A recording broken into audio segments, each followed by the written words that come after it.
भारत ने एक बार फिर पाकिस्तान पर संयुक्त राष्ट्र मानवाधिकार परिषद यानी यूएनएचआरसी में निशाना साधा। यूएनएचआरसी के 43वें सत्र में हिस्सा लेते हुए विदेश मंत्रालय के प्रथम सचिव विमर्श आर्यन ने पाकिस्तान को खरी खरी सुनाई।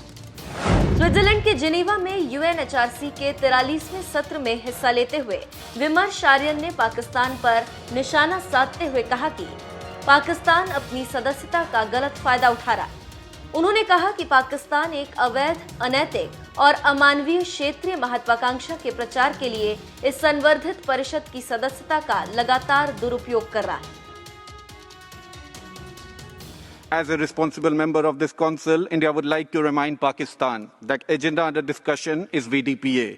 Instead of squandering the opportunity for a self-serving propaganda, following is what Pakistan should be more focused on. Part 2, Para 25 of the VDPA calls for ways and means to promote and protect effectively the rights of persons belonging to all minorities. However, what we are witnessing in Pakistan is unabated torture, maiming, and systematic persecution of religious minorities.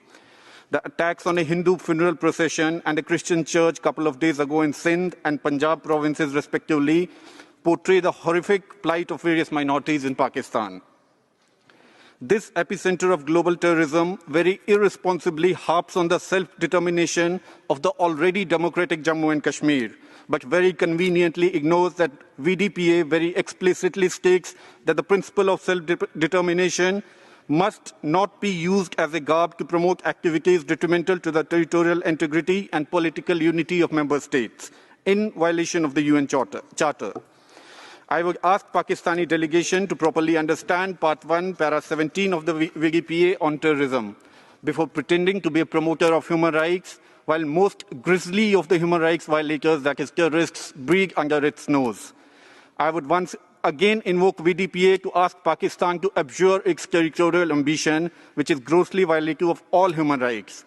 Instead, they should practice tolerance towards their minorities and good neighborliness towards us, so that the South Asian region sees eternal peace, the absence of which can mostly be attributed to the Pakistani deep state.